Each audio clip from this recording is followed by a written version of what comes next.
Hello and welcome to Chess Book Reviews 138.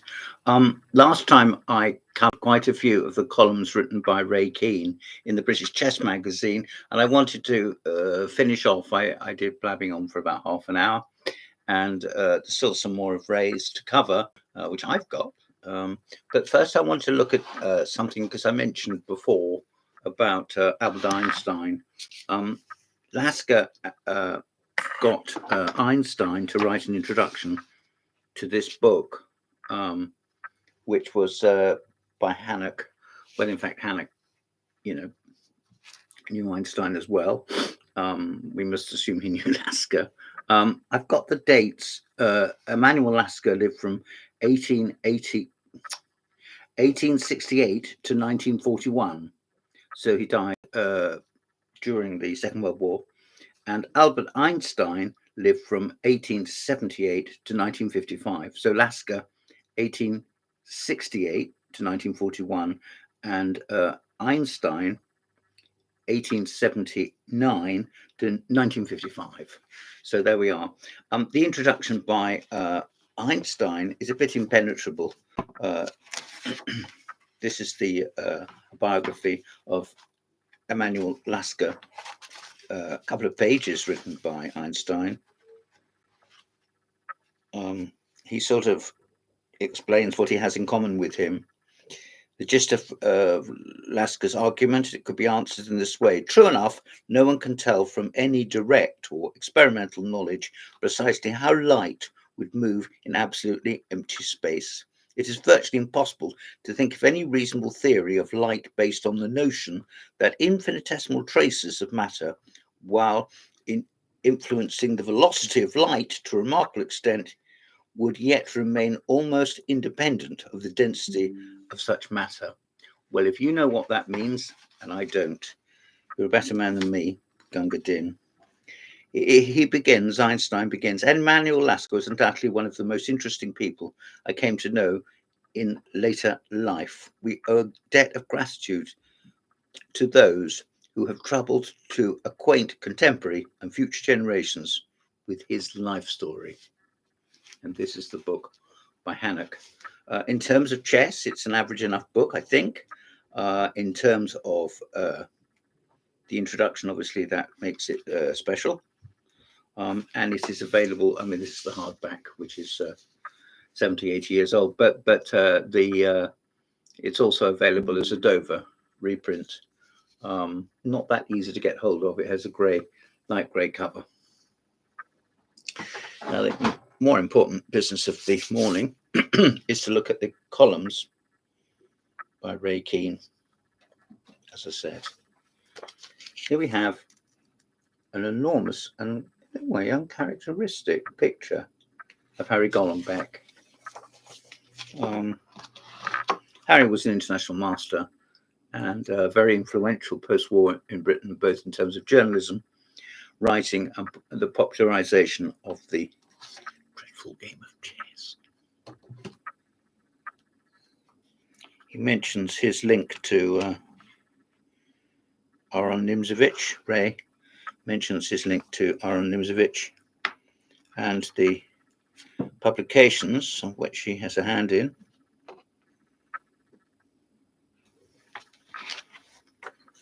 And there's Harry in old age. I remember seeing him around. We never spoke or played, but I remember seeing him around. And that's the book, which was published by Harding Simpole and is edited by Dave Regis. And Ray gives the game between Tal and Smyslov from the 1959 candidates, from which he emerged to challenge Botvinnik, of course.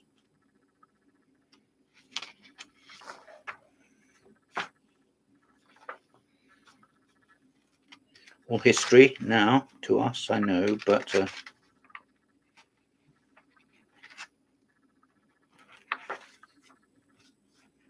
there we go. Harry, busy penciling away.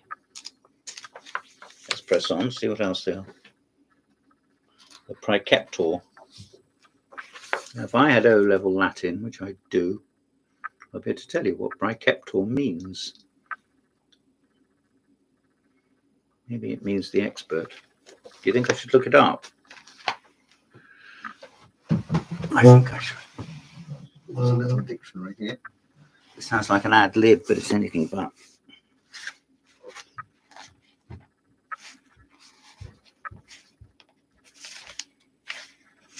Anything but. Just talk amongst yourselves.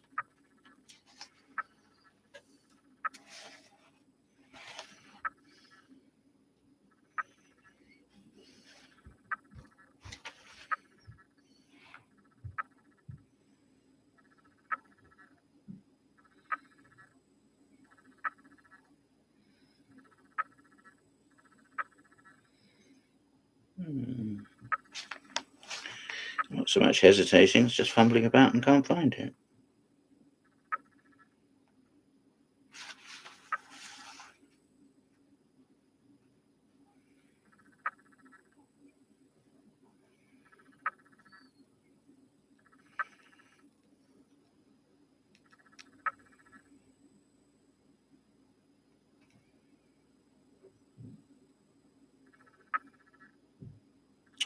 I'm sorry, I can't find it.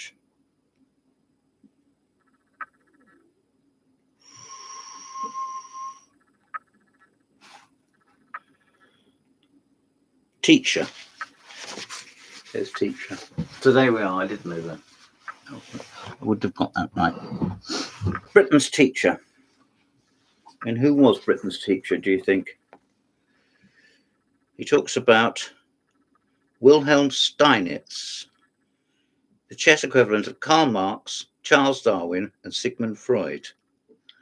I think that's reaching into a bag of lovelies, but I'm not sure that's exactly right. What I do think is the fact that when Steinitz came to England, he wasn't able, possibly he didn't want to, or a bit of both, to continue to play that much, full tilt, shall we say. And because of that, he started to theorize and concentrate more on his writings and teachings. And it was via this route that we have some lovely work from him, some of which has come down to us. Of course, it is. Wilhelm Steinitz. And then Ray says, I now digress with a brief horror story about chess coaching. A few years ago, a promising chess prodigy asked to play a game against me where I give no quarter. After a few moves, the prodigy simply reversed the development of a piece he had brought into play. The game did not last much longer. Exclamation mark. Under interrogation, the 8-year-old confessed to a coach that prematurely deluded him into mindless emulating the kind of super refined subtlety that should have remained in the domain of those who have progressed sufficiently to comprehend the paradoxes of Nimzovich, a Karpov, or a Carlsen. And he refers to Julian Harding, who is his butler, and talks about his coaching. Julian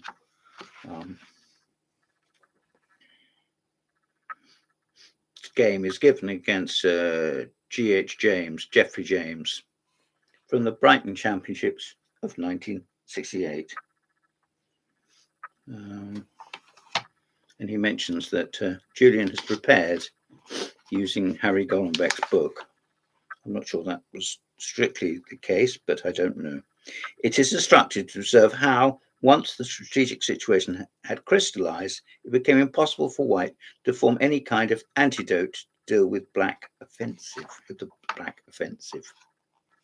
So there you are. You may no longer be able to read any Ray Keene in the Times and the Spectator, because he doesn't write for them anymore.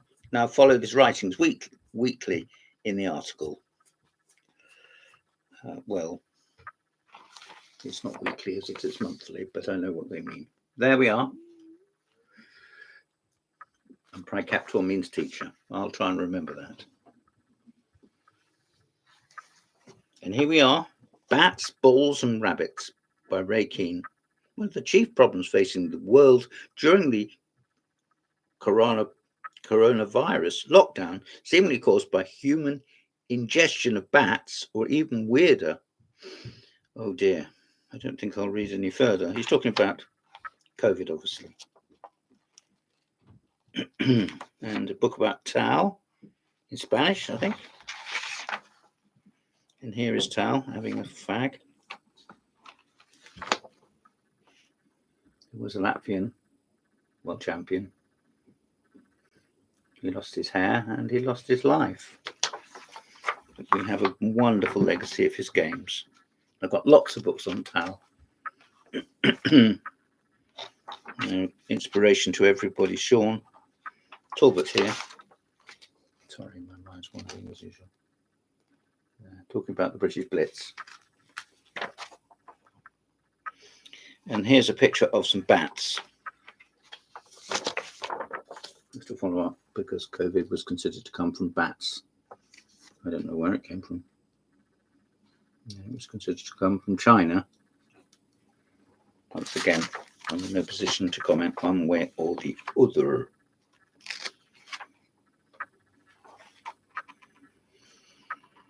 And he mentions Peter Clark's book. He's a big fan of Peter's. And Tao. Here we have an interesting sideline, you might say, to the early birthday of competitive play, particularly at the moment. Underrated, overrated. Sounds like a good quote from Gilbert and Sullivan. Daniel Johnson is the founding editor of the online paper The Article, where I contribute a weekly chess column every Saturday. Now that's worth remembering. Daniel Johnson co-wrote a book about Bobby Fischer. A really good book. I recommend that very strongly. Says that, talking about Efim Boglyabov, who twice played World Championship matches against Alekhine.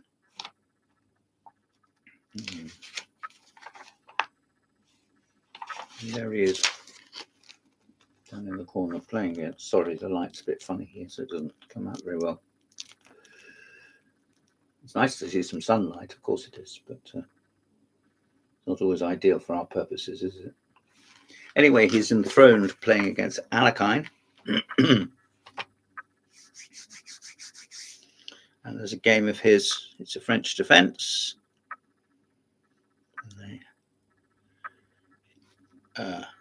Chatard attack with h4, 6h4.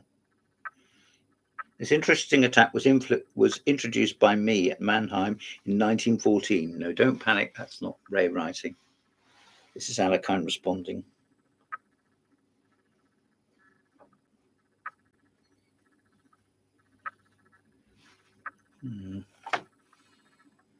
Alekhine's summation. Boglyabov exploited my mistakes very well, winning the game in elegant style. This is a game from Warsaw, 1942. Right in the middle of the Second World War. I'm sure the two guys had other things on their minds when they played it. But that's life, isn't it? There's BCM, the cover.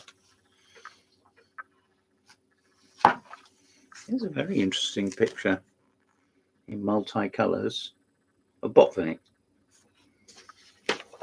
Botvinnik was world champion from 1948. Mentioned Alekhine. On the death of Alekhine, he became world champion. Not by default, but by becoming the winner of the tournament that was organised. And he stayed world champion with a couple of breaks. Stayed and broke. Can't have both. Ran to 1963. Anyway, Ray's talking about adopting a chess hero and taking over his... much of my surprise when I encountered the educationalist and inventor of the technique of mind mapping, Tony Buzan. Tony, with whom I went on to write several books and organize many World Memory Championships.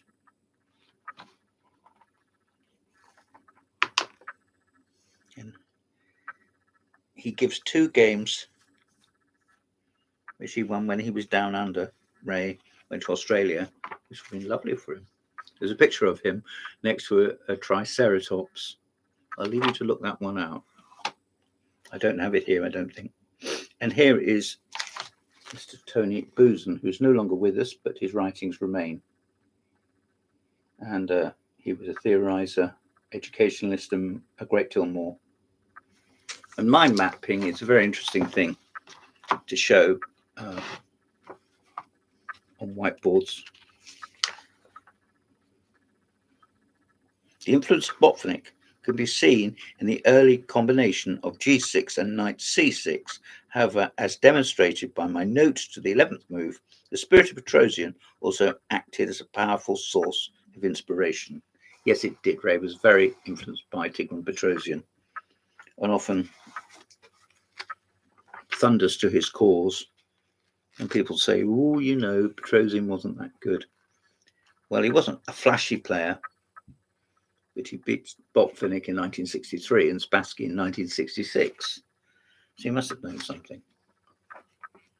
Once again, he's linking Botvinnik and Tony Buzan, Mikhail Botvinnik. There we are. If you want to get back numbers from the British Chess Magazine, you can. This is August 2021. Interesting, good stuff. Now, I'm not certain what this is. It's called Nimzovich and Nodi. The World Rapid Championship. It's been won by Nodi. I will not attempt to pronounce his surname. He took the crown following wins against Magnus Carlsen and Nepo. Both of them, of course, I have heard of. That's stupid, I've heard of them.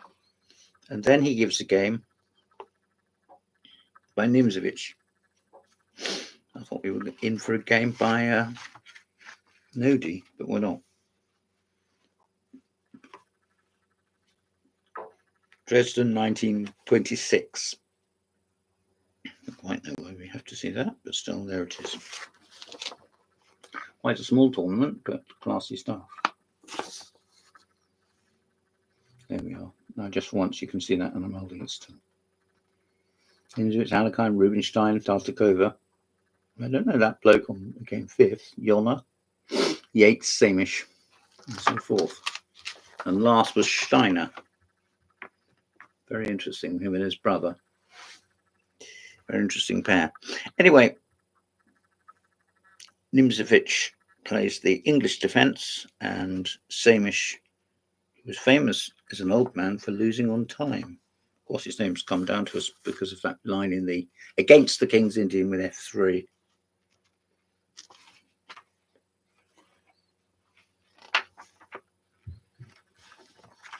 Quite a short article by Ray. And there we go. Now, last, but by no means first, wielding the katana. Chess has a quality in common with martial arts. I will not attempt to. The theme was continued, for example, in Quentin Tarantino's Kill Bill. He mentions that he gave a symbol in Oxford in 1973 and also one in Mexico. I bet he wouldn't like to have to do that now. Neither would I. And he gives a game of his against one of the 20 games he played in Brighton Chess Club. I'm not sure where Brighton Chess Club is these days. Some years back, about 10 years ago, I went to try and find it and ended up completely stumped. At one time, it was over at the Pavilions, which couldn't be more wonderful, could it? But it's not there now.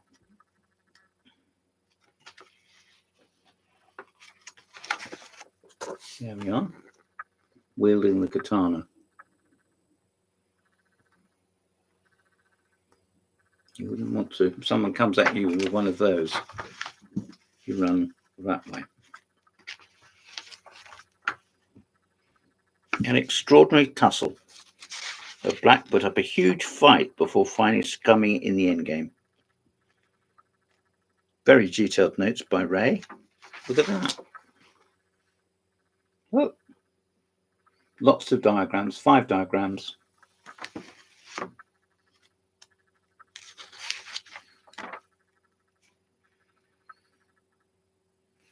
He's paying Jan 10 Smithoff.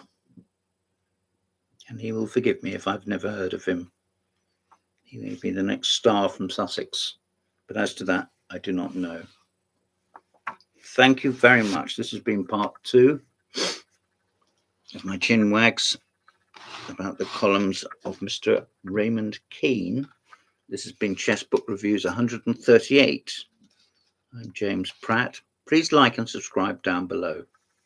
I would be very grateful. Thank you for your time. Thank you.